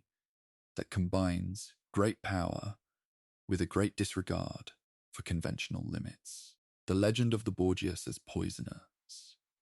began to accumulate its most enduring literary and cultural form in the decades immediately following their decline from power, in the pamphlets and histories and diplomatic memoirs that circulated among the literate classes of Italy and France and Spain in the early 16th century, and it is in this process of legend formation, this slow accretion of story upon story, that the history of the family becomes almost impossible to separate cleanly from the mythology. The Venetian diarist Marino Sanudo, who kept a meticulous and voluminous record of events and rumours throughout his long life, recorded numerous stories about the Borgias that mixed verified fact with hearsay and embellishment, in the proportions that contemporaneous gossip has always employed, and his diaries, which run to many volumes, and which cover the period of the Borgia ascendancy in considerable detail, are among the most important primary sources for the period, while also being among the most unreliable in their specific claims, because Sanudo recorded what he heard as well as what he verified, and what he heard was often coloured by the political animosities and personal prejudices of whoever was doing the talking. The historian and diplomat Francesco Guicciardini, whose Storia d'Italia, begun around 1537 and completed posthumously, is one of the great works of Renaissance historiography, wrote about the Borgias with a cold and sweeping contempt that has shaped the received image of the family for centuries, condemning Alexander for simony, nepotism, and murder, and describing the entire Borgia enterprise as a sustained exercise in the corruption of sacred office for secular ends. Guicciardini was a man of considerable intelligence and historical acuity, and his judgments carry real weight. But he was also a Florentine of the merchant aristocracy, writing in the shadow of experiences. The French invasions, the collapse of the Italian state system, the sack of Rome in 1527, that had left his generation with a particular bitterness about the world they had inherited, and his portrait of the Borgias, while not without foundation, is a portrait painted with a brush dipped in the ink of that bitterness. Meanwhile, in Ferrara, Lucrezia's life continued to unfold in its quiet rhythm of patronage and pregnancy, of court ceremony and private correspondence, of the management of a ducal household, and the cultivation of relationships that were, increasingly, the relationships of a woman who had made her peace with the world she was living in, and had found within it a sufficient number of things worth caring about. She became close to the Ferrarese poets and writers of her circle, including Lodovico Ariosto, whose great chivalric epic Orlando Furioso was composed in part during this period, and who would have been a presence in the Este court, moving through the same rooms and gardens where Lucrezia spent her days. She maintained her correspondence with friends and relatives across Italy, managed the substantial financial affairs of her household with practical intelligence, and in the years after Alfonso became Duke of Ferrara, following his father Ercol's death in 1505, she performed the ceremonial and diplomatic functions of a ruling duchess with a grace that, by the accounts of foreign ambassadors and visitors, made a consistently favourable impression. There is, in the documents of Lucrezia's Ferrarese years, a quality of settled attention, a sense of a person who has found her footing and is no longer being moved quite so decisively by forces outside her control, and this quality, this gradual achievement of something like autonomy within the constraints that the world of the Renaissance had assigned to women of her station, is perhaps the most genuinely moving aspect of her story, more moving, in some ways, than the dramatic events of her Roman years, precisely because it is quieter and more ordinary and more recognizably human. She died in Ferrara on the 24th of June, 1519, at the age of 39, following complications from the delivery of her last child, who did not survive, and she was buried in the convent of Corpus Domini in Ferrara, where her tomb was marked by a simple inscription that said nothing about her father or her brother or the extraordinary circumstances of her early life, but simply recorded her name and the dates of her birth and death and her titles as Duchess of Ferrara. The question of what Cantarella actually was, and whether it was used as frequently and as deliberately as legend insisted, is one that has occupied medical historians and toxicologists with some regularity across the centuries since the Borgia era, and the careful and qualified answers that modern scholarship has produced are considerably less dramatic than the legend, but considerably more interesting as a window into the actual practice of chemistry and medicine in the Renaissance. The most thorough modern analysis of the question, published in academic toxicology literature, suggests that Cantarella was most likely a compound based on arsenic trioxide, the white powder known since antiquity as white arsenic or arsenious oxide, which was indeed the most commonly used poison in Renaissance Italy, and which had a number of properties that made it particularly well suited to the clandestine administration that contemporary accounts described. It was tasteless, or nearly so. It was soluble in water and wine. It had no immediate dramatic effect, and its symptoms in sublethal doses resembled those of various common illnesses, while in larger doses it produced gastrointestinal distress, fluid accumulation, neurological symptoms, and eventually organ failure, all of which could, in an era before chemical analysis, be attributed to natural disease. Whether the Borgias used it as systematically and as frequently as their contemporaries believed is, as the historians of the Wits University study noted, probably impossible to establish with certainty.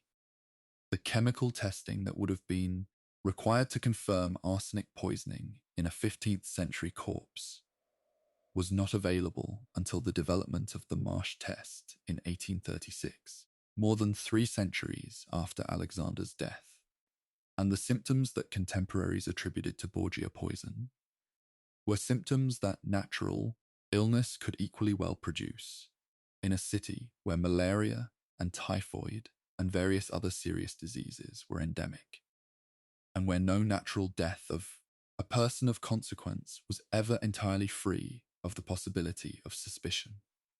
The broader culture of poisoning in Renaissance Italy, of which the Borgia legend is the most famous expression, existed within a context of medical knowledge and alchemical practice that was itself in a period of significant transition, moving slowly and unevenly from a model grounded in ancient Greek and Roman texts. Dioscorides' De Materia Medica, Pliny's Natural History, the medical writings of Galen,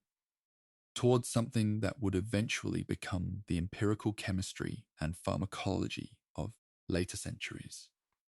but that in the 15th and early 16th century was still deeply entangled with astrology,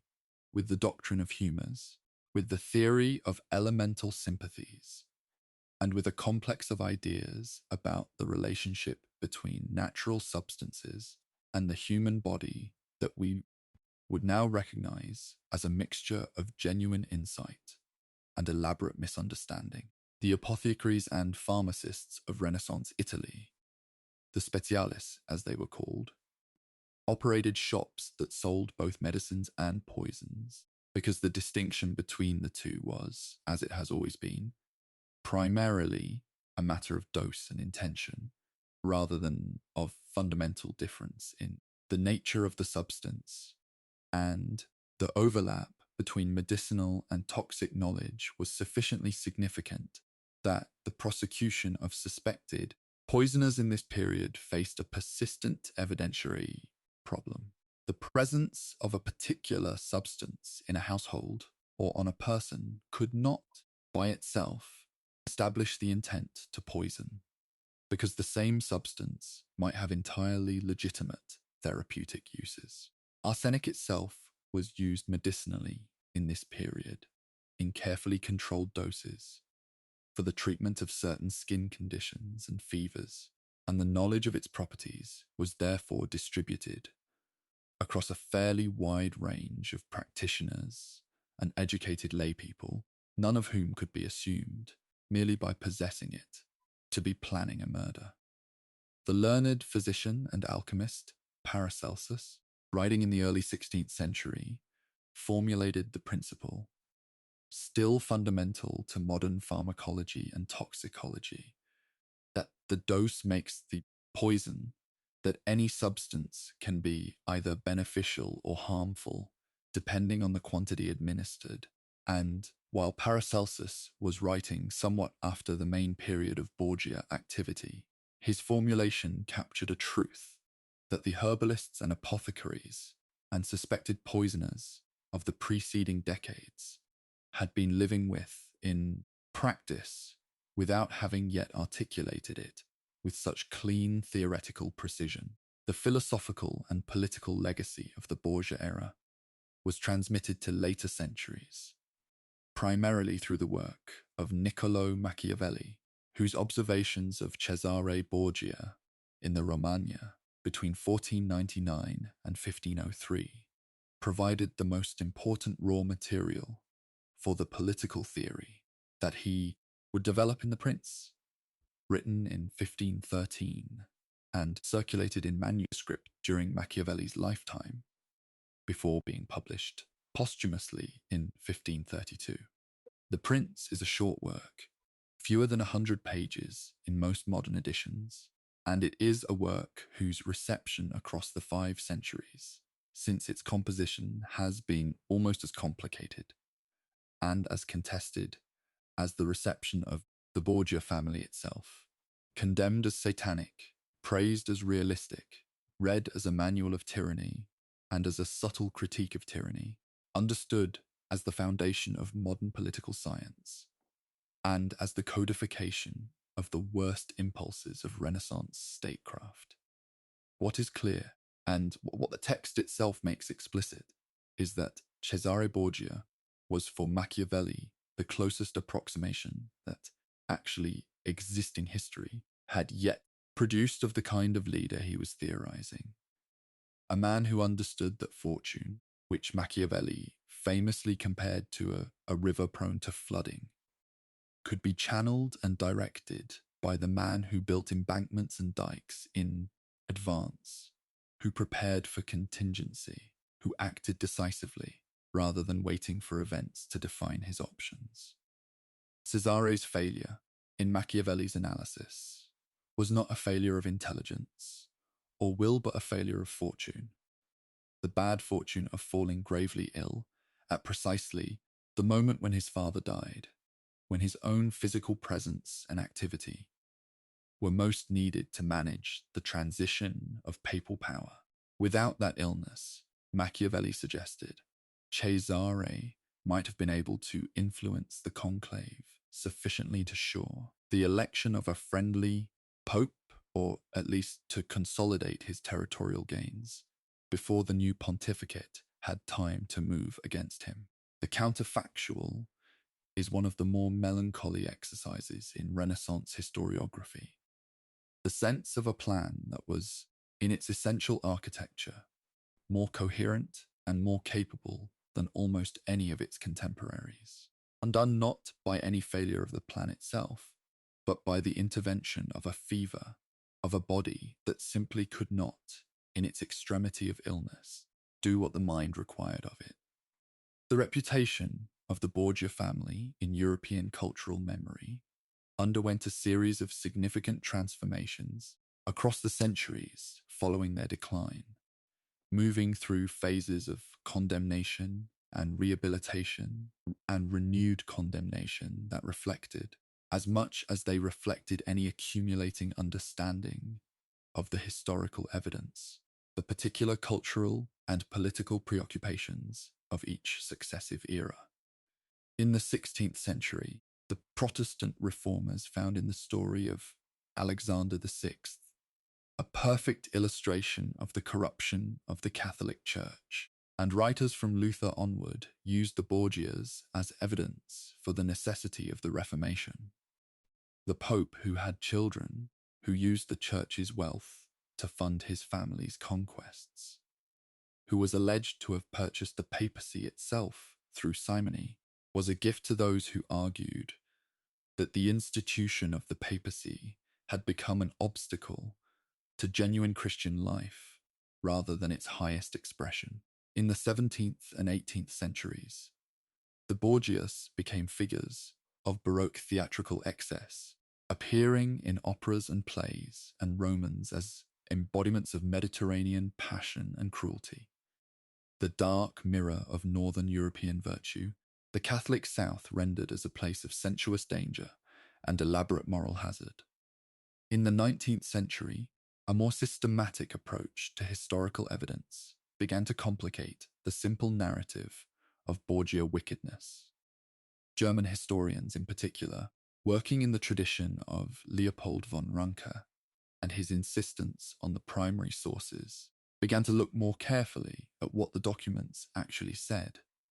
and to distinguish between what was documented and what was alleged, and the resulting scholarship, while it did not entirely exonerate the Borgias, did significantly qualify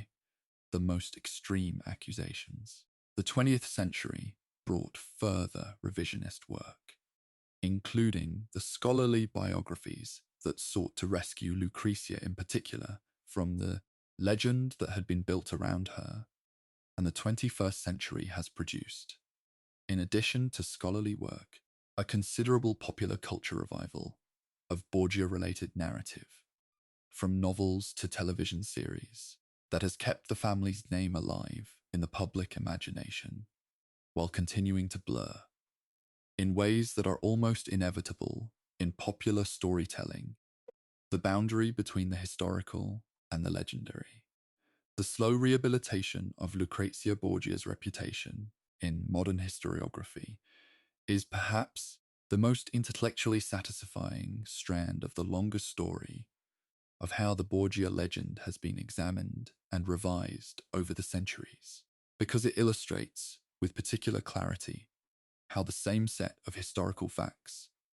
can be read radically different ways, depending on the frameworks of interpretation that one brings to them, and how the most durable legends are often the ones that most completely obscure the human reality beneath them.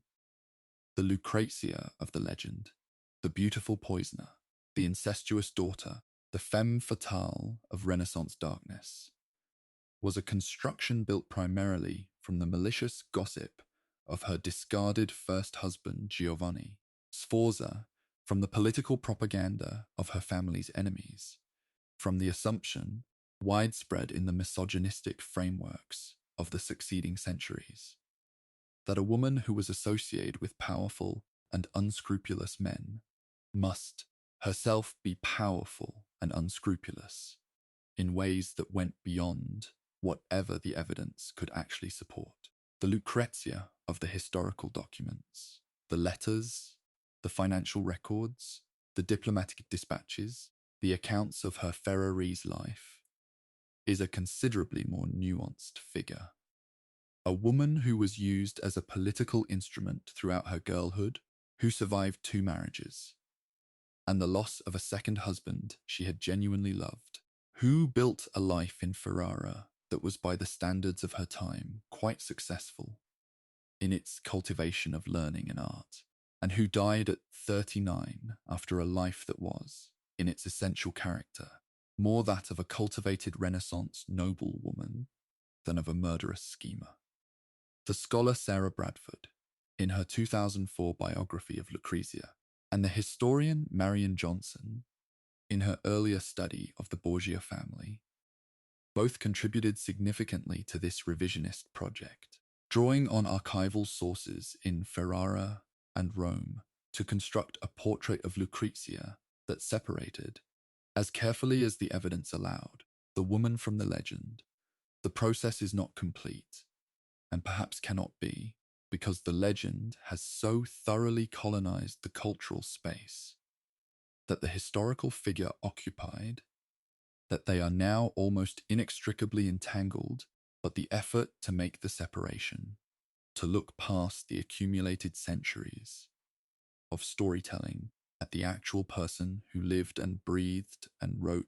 letters and had children and died in Ferrara on a summer day in 1519, is itself a meaningful act of historical imagination, a recognition that the people of the past were people, subject to the same confusions and the same losses and the same small daily pleasures as anyone who has ever lived. The physical world of Renaissance Italy, the material context in which the Borgia story unfolded, was a world of extraordinary sensory richness that deserves, in any account of the period, some direct attention, not as background decoration, but as a genuine dimension of historical experience, as the texture against which all the ambition and the violence and the patronage and the grief were actually lived. The cities of the Italian peninsula in the late 15th and early 16th centuries were simultaneously ancient and new, layered with the physical remnants of their Roman past. The broken columns and the fragments of aqueduct, the ruins of temples repurposed as churches or as quarries for building material, and energetically constructing their Renaissance present, building the palaces and churches and civic buildings that still, in many cases, define the visual character of Italian cities today. Rome in Alexander's time was a city of perhaps 60,000 people, smaller than it would become, and smaller than it had been in the ancient period, and it was in the process of being rebuilt according to the ambitions of successive popes who wanted their capital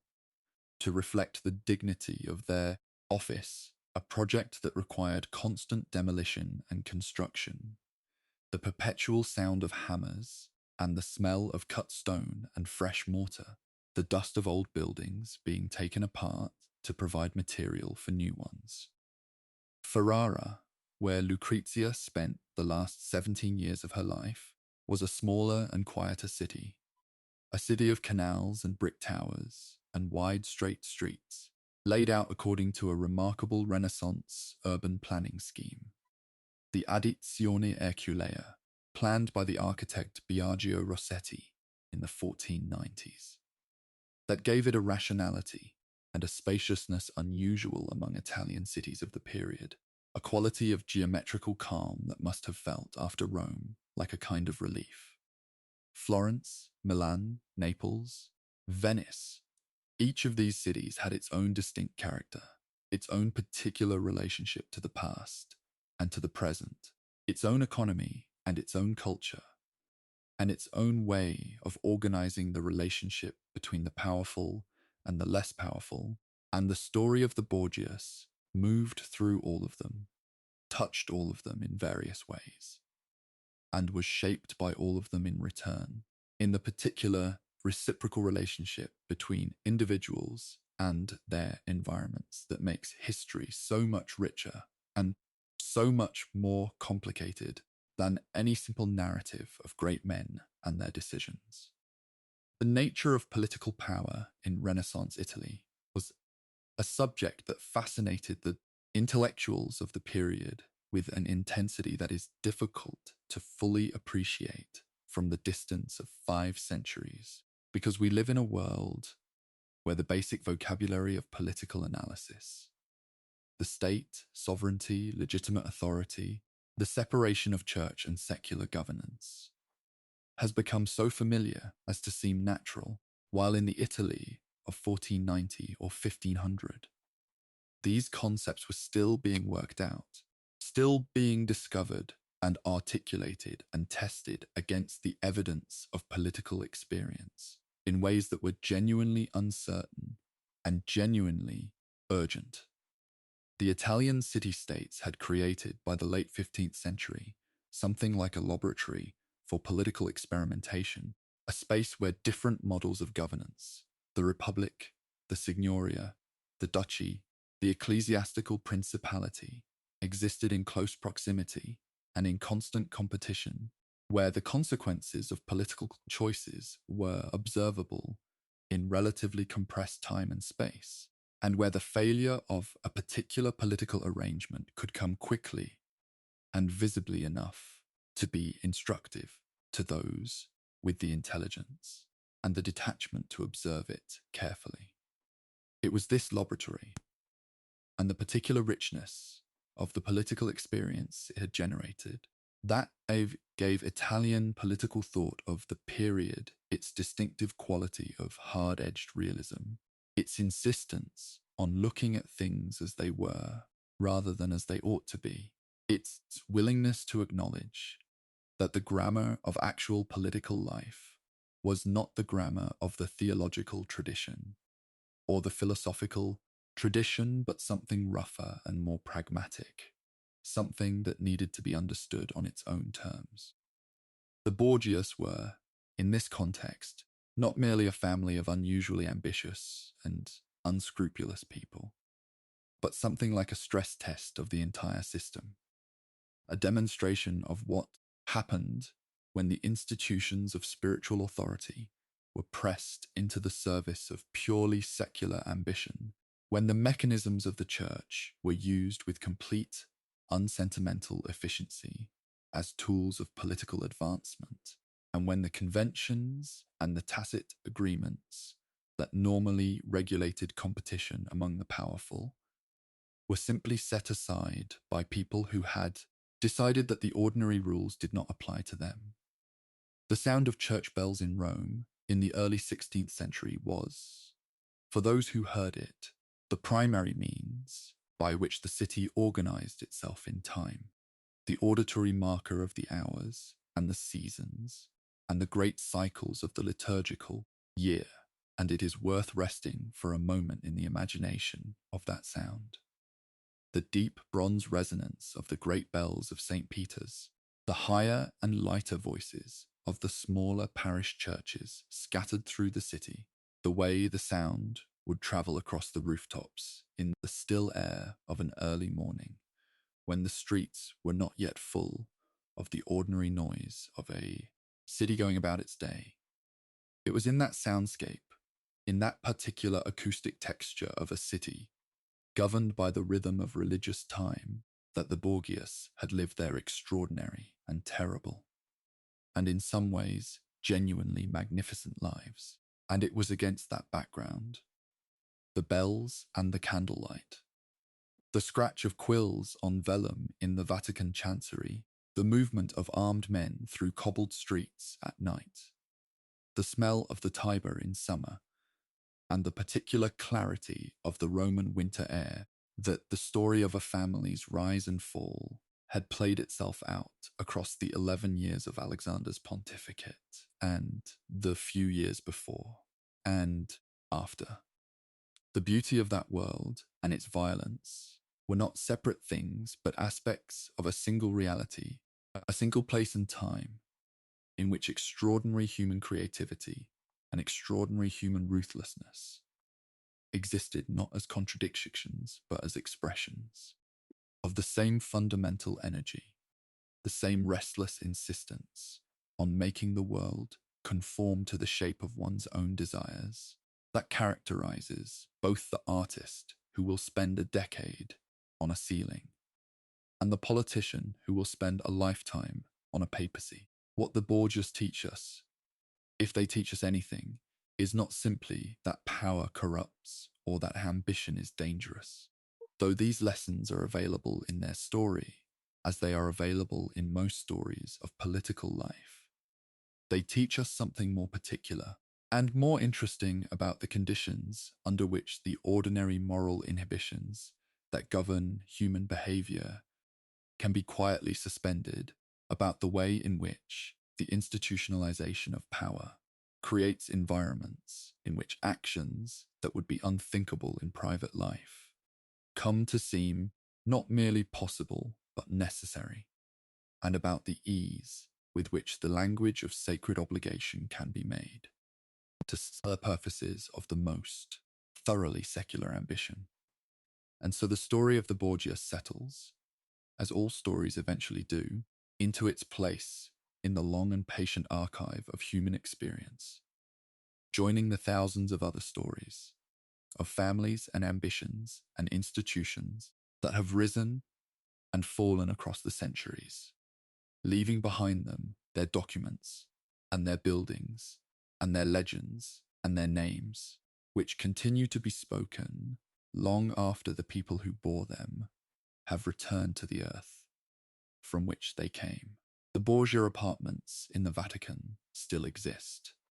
their walls painted with the frescoes that Pinturicchio completed for Alexander VI in the 1490s, and the rooms are open to visitors today, quiet rooms where the painted figures of the Borgia family, Rodrigo as a pope, Cesare perhaps as the figure of a young man in one of the allegorical scenes, and Lucrezia, most historians believe, as the figure of Saint Catherine of Alexandria in the Disputation of the Doctors, look out from their walls with the calm and slightly remote expressions of people who have been translated from history into art, from the contingency of lived experience into the relative permanence of pigment and gold. Ferrara still stands, its brick towers and its wide straight streets still following the plan that Biagio Rossetti laid down in the 1490s, and the convent of Corpus Domini, where Lucrezia was buried, still exists, though the precise location of her tomb was lost in the centuries of disruption and renovation that followed her death. In Navarre, on a hillside near the town of Viana, there is a marker where Cesare Borgia is said to have died, and it has become, quietly, over the years, a small place of historical pilgrimage, not a monument to greatness, exactly, but an acknowledgement of passage, a recognition that someone of significance died in this place, in this dust, on this particular hillside, alone. And in the libraries and archives of Rome and Ferrara and Venice and Madrid, in the collections of letters and dispatches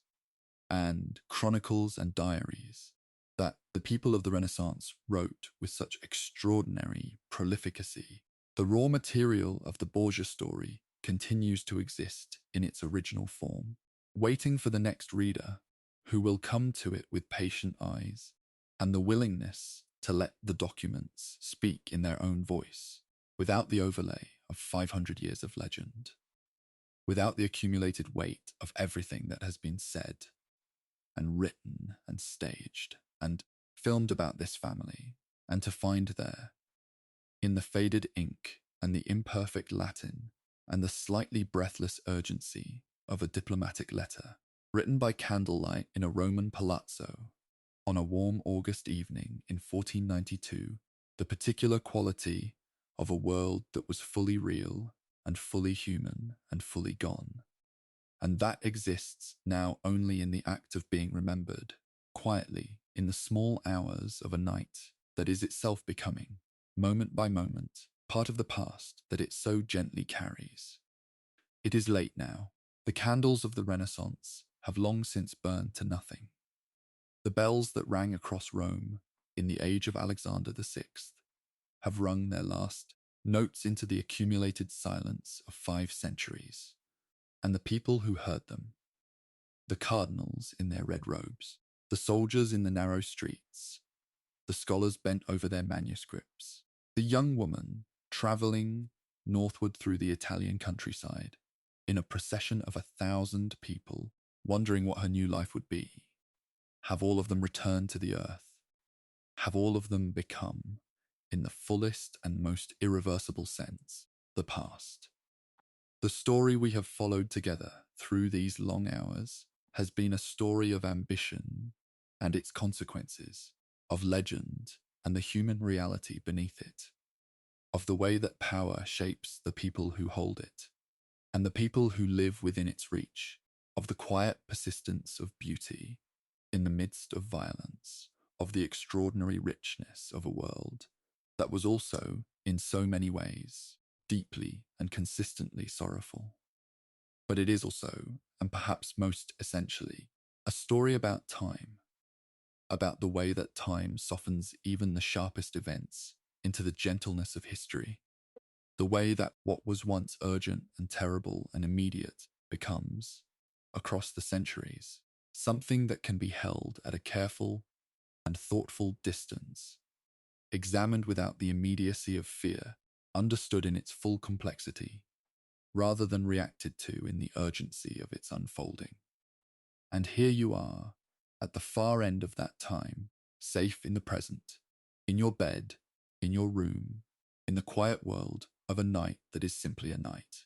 ordinary and sufficient, the darkness around you, gentle and without threat, your body settled into its rest, your breathing slow and even and untroubled. The Borgias are history now. The poison is centuries old. The bells have long been silent. And you are here, breathing, resting, letting the past drift back into its proper distance, soft and dark and far away, like candlelight seen through very old glass, like the distant sound of a bell heard in a dream, like the last few words of a story that has reached, at last, its quiet end.